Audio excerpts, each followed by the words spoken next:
Class 12 SN দে বইটা 2B chapter differentiability chapter 2B 4 মার্কসের প্রবলেমগুলো নিয়ে আজকে একটু আলোচনা করছি। অল্প কটাই অঙ্ক আছে এখানে, মানে সমস্যা আছে। ফার্স্ট যে কোয়েশ্চেনটা রয়েছে যে f x equal to x times mod x, যে কোয়েশ্চেনটা এখানে রয়েছে, দেখাও যে f x equal to x times mod x অপেক্ষকটি এক্স ইকাল টু 0 বিন্দুতে সন্তত অবকলনযোগ্য। এর আগে যেটা দেখেছিলাম যে f x equal to mod x অপেক্ষক এক্স ইকাল টু 0 বিন্দুতে সন্তত মানে কন্টিনিউয়াস কিন্তু অবকলনযোগ্য নয়, মানে ডিফারেন্সিয়েবল নয় এক্স ইকাল টু 0-তে। কিন্তু এখানে অপেক্ষকটা শুধুমাত্র মড এক্স না, এখানে অপেক্ষকটা আছে এক্স ইন্টু মড এক্স। এই অপেক্ষকটা এক্স ইকাল টু 0 বিন্দুতে কন্টিনিউয়াস হবে এবং এটা ডিফারেন্সিয়েবলও হবে, সেটা আমাকে যাচাই করতে হবে। তা কন্টিনিউটি টেস্ট করার জন্য left hand limit right hand limit দুটো পাশাপাশি করে দেখিয়েছি। দুটোর ক্ষেত্রেই কত আসছে? 0। Limit x tends to 0 minus x times mod x. আবারও বলে রাখি, আগে হয়তো কোনো ক্ষেত্রে আলোচনা করেছি মড এক্সের ভ্যালু হচ্ছে মাইনাস এক্স। কেন? এক্স 0-র বাম দিক থেকে 0-র দিকে যাচ্ছে এবং সেই সমস্ত মান গ্রহণ করছে যে সমস্ত মান হচ্ছে 0-এর থেকে ছোট, অর্থাৎ তারা ঋণাত্মক। তার ঋণাত্মক মান যদি মড এক্স ফাংশনের মধ্যে কোনো ঋণাত্মক ভ্যালু দিই, সেটা আউটপুট দেয় কত? মাইনাস অফ সেই মানটা। মাইনাস অফ সেই মানটা বলতে কি, আলটিমেট এটা এক্স যখন নিচে লেস দ্যান 0 মানে ঋণাত্মক, তার আগে মাইনাস বসিয়ে দেওয়া মানে বোঝাই হচ্ছে সেটা ধনাত্মক হয়ে যাবে। কেন? মডিউলাস তো আমাকে কোনোদিন ঋণাত্মক মান দিতে পারে না, এটাকে মাইনাস অফ এক্স দেওয়া হচ্ছে। তার মানে কি, x itself is negative and minus of x is positive. So এটা positive number minus x within first bracket, যেটা দেখতে পাচ্ছি। তা যাই হোক, গুণ হয়ে এটা কত হলো? Minus x square.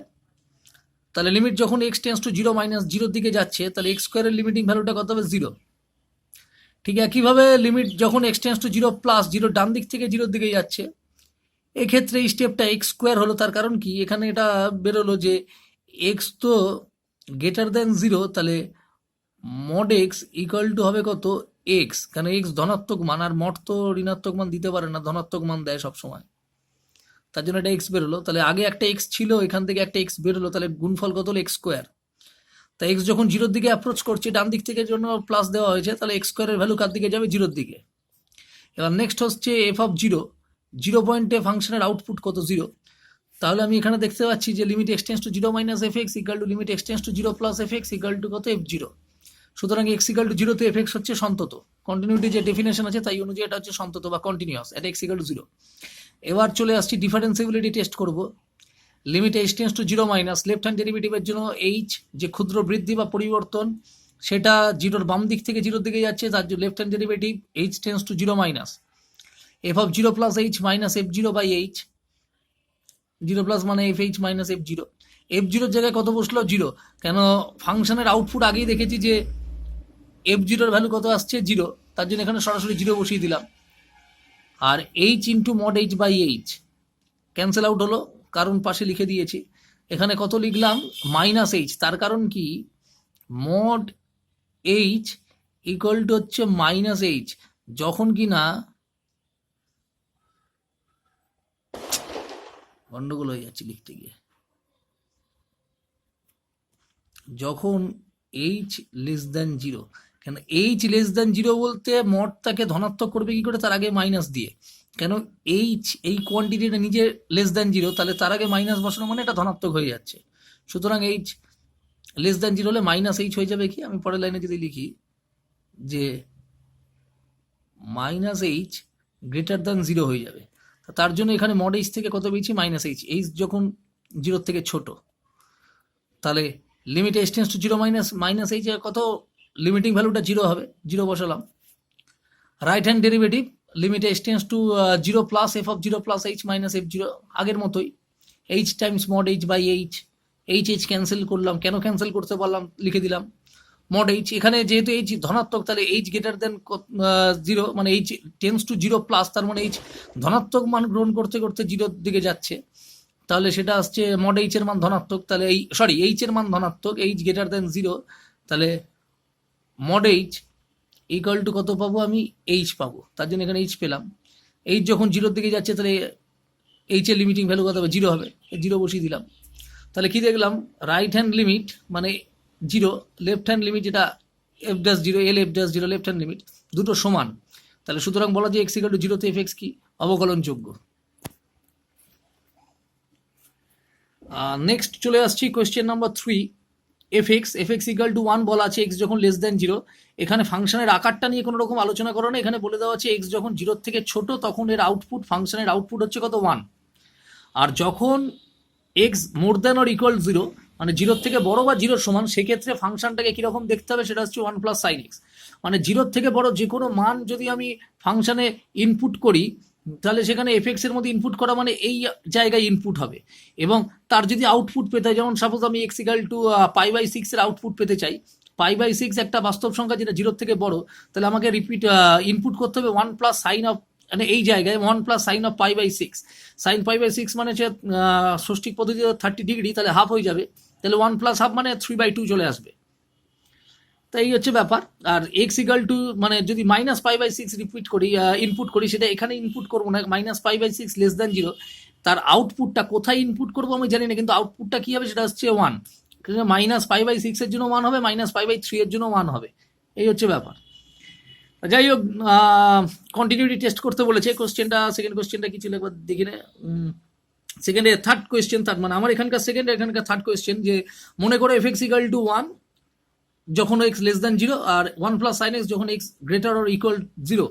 দেখাও যে এক্স ইকাল টু 0 বিন্দুতে এফ এক্স অপেক্ষক সন্তত কিন্তু এফ ড্যাশ 0-র অস্তিত্ব নেই, অর্থাৎ অবকলনযোগ্য নয়। তা কন্টিনিউটি বা সন্তত দেখানোর জন্য লেফট হ্যান্ড লিমিট নিয়েছি, পেয়ে গেলাম এক্স 0-র বাম দিক থেকে 0-র দিকে যাচ্ছে, তাহলে সেই সমস্ত মান গ্রহণ করছে যারা 0-র থেকে ছোট, তাহলে সেই ক্ষেত্রে ফাংশনের আউটপুট কত হয় 1 বলে দিয়েছে, এখানে 1 বলা যেত, 1 বসিয়ে দিলাম। X tends to 0 plus right hand limit test করছি, 1 প্লাস সাইন এক্স, কেন এক্স যখন 0-র থেকে বড় তখন অপেক্ষকটা হচ্ছে 1 প্লাস সাইন এক্স, এফ এক্সকে তখন কীরকম দেখতে 1 প্লাস সাইন এক্স। তা সেখানে যখন লিমিটিং ভ্যালু এখানে বসালাম, বসিয়ে কত পেলাম 1, সাইন 0-র ভ্যালু 0। ঠিক একই রকমভাবে f0, কেন এক্স যখন 0 তখন অপেক্ষকটা হচ্ছে 1 প্লাস সাইন এক্স, তাহলে এক্স এর জায়গায় 0 বসলাম, তাহলে সাইন 0 0, তাহলে 1 পেলাম। তাহলে এখান থেকে একটা জিনিস বোঝা গেল যে লেফট হ্যান্ড, এটা left hand limit equal to right hand limit equal to কত, ওই পয়েন্টে যে লিমিটিং ভ্যালু, মানে LHL left hand limit equal to RHL right hand limit equal to f0, ওই পয়েন্টের যে মান এক্স ইকুয়াল টু 0-তে, এই তিনটে সমান, তিনটেই সসীম বাস্তব, সুতরাং এক্স ইকুয়াল টু 0-তে এফ এক্স কি সন্তত। আর নেক্সট চলে আসছি যেটা, সেটা আসছে যে ইয়েতে ডিফারেন্সিয়েবিলিটি টেস্ট করব, যে ডেরিভেটিভ এক্সিস্ট করবে কিনা এক্স ইকুয়াল টু 0-তে, কি করবে না সেটার জন্য। Limit h tends to 0 minus f of 0 plus h minus f0 by h, limit h tends to 0 minus f h minus f0 by h। F h এখানে কত put করলাম 1, কেন এফ এইচ এর আউটপুট 1, কারণ কি আগের পাতায় যেটা দেখিয়ে দিয়েছি যে এইচ 0-র বাম দিক থেকে 0-র দিকে যাচ্ছে, তাহলে সেই সমস্ত মান গ্রহণ করছে যারা 0-র থেকে কম, তাহলে সেক্ষেত্রে আউটপুট কত হবে ফাংশনের 1। f0 অ্যাজ ইউজুয়াল আউটপুট মানে ইনপুট করতে হবে 1 প্লাস সাইন এক্স এক্স এর জায়গায়, তাহলে f0 1 প্লাস সাইন 0 1 হয়ে গেল। ওপরটা 0 চলে আসলো, নিচেরটা এইচ 0-র দিকে যাচ্ছে কিন্তু 0 তো নয়, তার জন্য ওপরটা 0, নিচেরটা non 0, 0 by something non 0 number equal to কত 0। লেফট হ্যান্ড লিমিট পেলাম, লেফট হ্যান্ড লিমিট বলবো, হ্যাঁ লিমিট তো অবশ্যই, এটা হচ্ছে left hand derivative, left hand derivative ভ্যালুটা কত 0। এবার রাইট হ্যান্ড ডেরিভেটিভের ক্ষেত্রে দেখি f of 0 plus h minus f0 limit h tends to 0 plus, এই গেল। ইন্টারেস্টিং জায়গা হচ্ছে এই জায়গাটা, এখান থেকে এটা কত পেলাম 1 প্লাস সাইন এইচ, তার কারণ কি এইচ কিন্তু 0-র প্লাস, 0-র দিকে যাচ্ছে 0-র ডান দিক থেকে, তাহলে সেই সমস্ত মান গ্রহণ করছে যারা 0-র থেকে বড়, তাহলে সেক্ষেত্রে 0-র থেকে বড় হওয়ার জন্য ফাংশনটা 1 প্লাস সাইন এক্স এর আকার আগের পাতায় দেখে এসেছি, তাহলে এখানে 1 প্লাস কত হলো সাইন এইচ, এটা তো আগের মতো রইল, 1 1 ক্যান্সেল হলো, সাইন এইচ বাই এইচ, তাহলে এর লিমিটিং ভ্যালুটা কত আসছে 1। তাহলে এখানে একটা জিনিস দেখতে পেলাম, লেফট হ্যান্ড ডেরিভেটিভের ভ্যালু আসছে 0, আর লেফট হ্যান্ডের 0 আর রাইট হ্যান্ডের কত আসছে 1, দে আর নট ইকুয়াল, দে আর সমান না, সুতরাং এক্স ইকুয়াল টু 0-তে এফ এক্স অবকলনযোগ্য নয়।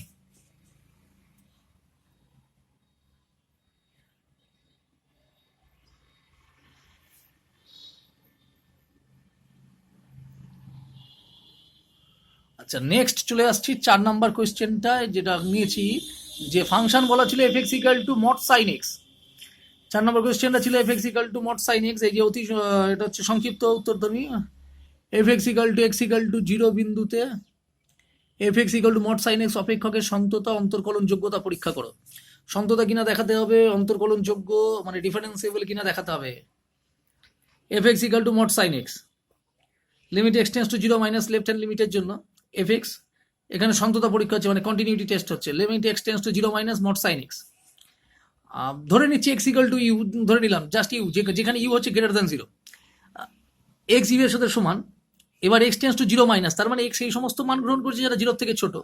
তাহলে সেক্ষেত্রে x equal to minus u হতে পারে, কিন্তু ইউ তো ধনাত্মক, তাহলে তার আগে মাইনাস বসালে ঋণাত্মক সংখ্যা বোঝাবে, এক্স হচ্ছে মাইনাস ইউ। তাহলে এক্স যখন জিরোর দিকে যাবে, ইউ কার দিকে যাবে? জিরোর দিকে। তাহলে এটা হতে পারে limit u tends to zero, sine of x এর জায়গায় কত বসালাম? Minus u. তাহলে limit u tends to zero minus sine u, কেন সাইন মাইনাস থিটা মানে কত? মাইনাস সাইন থিটা, তাহলে মাইনাস সাইন ইউ। তাহলে মডের থেকে এটা কত বেরোবে? সাইন ইউ বেরোবে। আর ইউ নিজে ধনাত্মক, তার মানে সাইন ইউটা ধনাত্মকই আছে, কোনো সমস্যা নেই। তাহলে limit u tends to zero, sine u এর লিমিটিং ভ্যালু কত? জিরো হয়ে গেল। আচ্ছা, নেক্সট রয়েছে রাইট হ্যান্ড লিমিটের জন্য, limit x tends to zero plus f x equal to limit x tends to zero plus mod sine x. Limit x tends to zero plus sine x, কেন x তো ধনাত্মক, সুতরাং সাইন এক্সও ধনাত্মক হবে, তাহলে মড উঠে গেলে শুধুমাত্র সাইন এক্স বেরোবে। তাহলে লিমিটিং ভ্যালুটা কত? জিরো। আর এফ জিরোর জায়গায় কত? মড অফ সাইন জিরো মানে জিরো। তাহলে কি পেলাম? Left hand limit, right hand limit আর এফ জিরো, মানে জিরো পয়েন্টের যে আউটপুট, এই তিনটি হচ্ছে সমান। তিনটে সমান বলতে তিনটেই zero, zero, another zero, zero. তাহলে এক্স ইকাল টু জিরোতে কি সন্তত। তো কন্টিনিউটি টেস্ট হয়ে গেল, ফাংশনটা এক্স ইকাল টু জিরোতে সন্তত, তা প্রমাণ হয়ে গেল। এবার দেখবো অবকলন যোগ্যতা বা ডিফারেন্সিয়েবিলিটি টেস্ট। এবার ডিফারেন্সিয়েবিলিটি টেস্ট করব। ডিফারেন্সিয়েবিলিটি টেস্ট করতে গিয়ে কি নিচ্ছে? এই limit x tends to left hand derivative x tends to zero minus f of zero plus h minus f zero by h, f h by h minus zero. F h এর জায়গায় কত বসবে? Sine h by h, mod sine h. একটা খুব interesting জায়গা, H কিন্তু জিরোর দিকে যাচ্ছে, জিরোর বাম দিক থেকে, তার মানে সেই সমস্ত মান গ্রহণ করছে যারা জিরোর থেকে ছোট, অর্থাৎ ঋণাত্মক। তাহলে সাইন এইচ আলটিমেট কত হবে? সাইন এইচ, এইচ যদি ঋণাত্মক হয়, আমরা জানি যে sine of minus theta equal two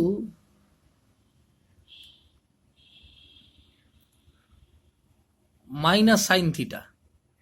তাহলে এটা যদি মাইনাস সাইন থিটা হয়, তাহলে মড তো সবসময় পজিটিভ ভ্যালু দেবে। তাহলে সাইন এইচ অরিজিনালি কি হচ্ছে? নেগেটিভ কোয়ান্টিটি, সাইন এইচ হচ্ছে নেগেটিভ কোয়ান্টিটি। তাহলে এটাকে পজিটিভ বানানোর জন্য তার আগে মাইনাস নেওয়া হয়েছে। তা ভালো কথা, এটা যদি চলে আসে limit h tends to zero minus minus sine h by h, এটাকে আমি ভেঙে এরমভাবে লিখতে পারি যে limit h tends to zero minus minus sine h by h equal to limit h tends to zero minus minus one sine h by h, তাহলে minus one limit h tends to zero minus sine h by কত? H equal to minus one into one equal to কত? Minus one. তাহলে সেই অনুযায়ী করে এটা কত পেলাম? Left hand derivative minus one পেলাম। এবার চলে আসছি রাইট হ্যান্ড ডেরিভেটিভের জন্য, limit h tends to zero plus f of zero plus h minus f zero by h, limit h tends to zero plus f h by h sine h, mod sine h. কিন্তু এখানে খেয়াল রাখতে হবে, এই ক্ষেত্রে কিন্তু H জিরোর দিকে যাচ্ছে ডান দিক থেকে, তার মানে ধনাত্মক মান গ্রহণ করতে করতে তাহলে সাইন এইচ নিজে কি হবে? পজিটিভ ভ্যালু হবে। তাহলে মড অফ সাইন এইচ কত পেলাম? তার থেকে আউটপুট পেলাম সাইন এইচ বাই এইচ কত? ওয়ান। তাহলে লেফট হ্যান্ড ডেরিভেটিভে পেলাম মাইনাস ওয়ান, রাইট হ্যান্ড ডেরিভেটিভে কত পেলাম? ওয়ান পেলাম। তাহলে left hand derivative right hand derivative equal না, সুতরাং f x equal to f x x equal to জিরোতে অবকলনযোগ্য না, not differentiable at x equal to zero. এই হলো ব্যাপার। এর পরের ভিডিওতে 5 মার্কসের কোয়েশ্চেন নিয়ে আলোচনা করবো, এগুলো একটু পড়াশোনা করতে হবে। লিমিটের জায়গাটা খুব ভালো করে নজর রাখতে হবে, লিমিটটা খুব ভালো করে তৈরি করতে হবে, নাহলে বোঝা যাবে না। আজকের মতো এটুকুই।